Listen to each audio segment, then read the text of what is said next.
Hello, I'm Anthony Bryan, and this game is Sliced Bread, a card game I made at the DigiPen Institute of Technology.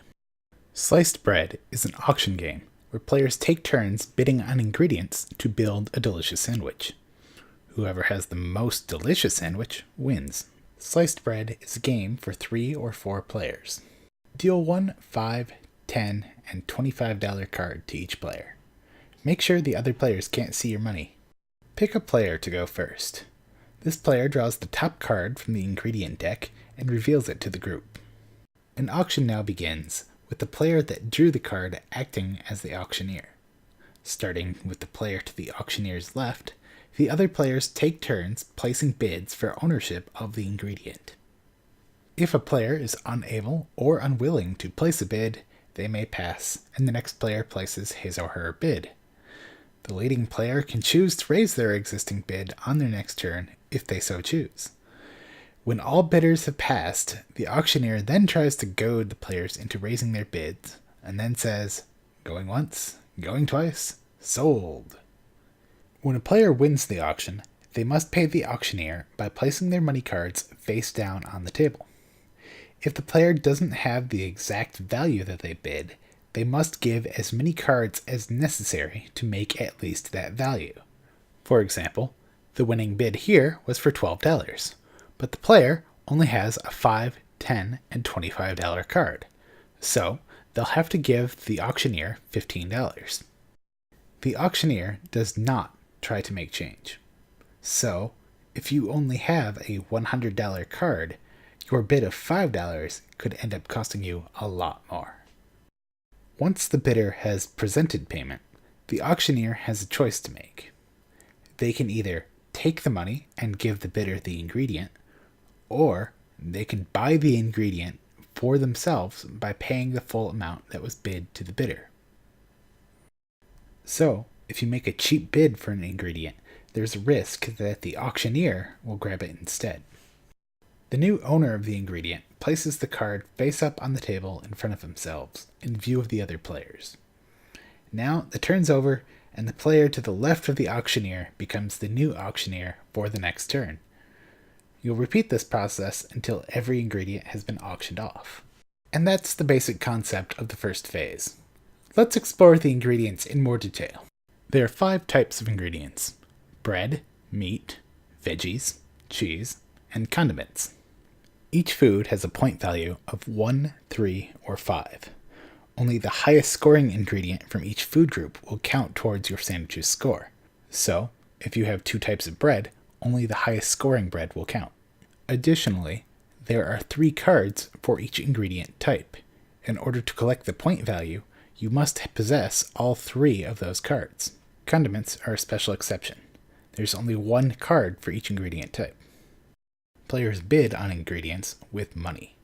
Every player at the beginning of the game will start with $5, $10, and $25 cards, with the opportunity to collect $100, $50, and $0 later on. Remember when I said condiments were special cards? Well, when a player takes ownership of a condiment, all other players receive a money card that's specified on the condiment card. The trade-off is that condiments are the one food group that does not require matching to score points. So you won't get the extra money, but you do get guaranteed points. At this point, you'll keep playing until all of the ingredients have been auctioned off.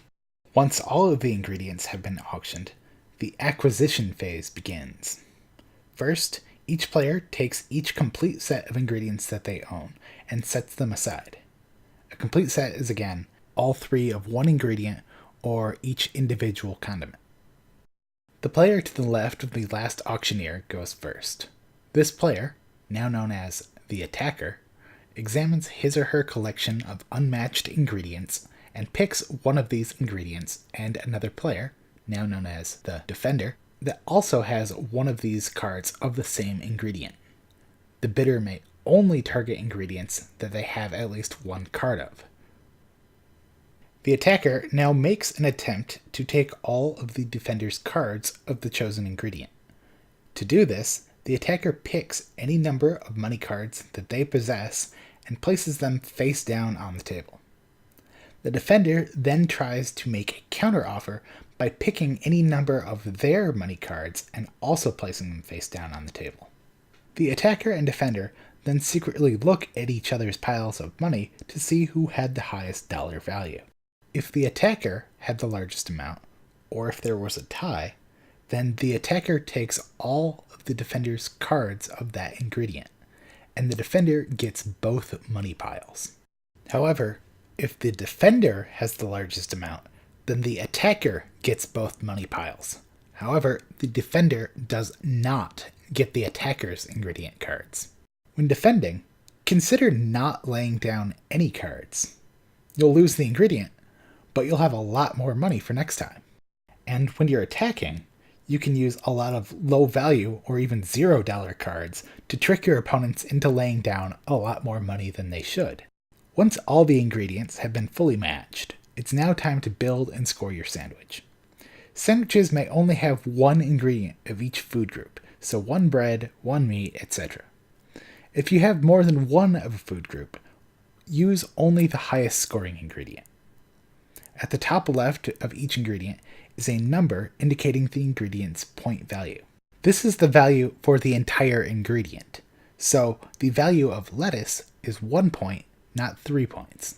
Money has no point value and is worthless when scoring.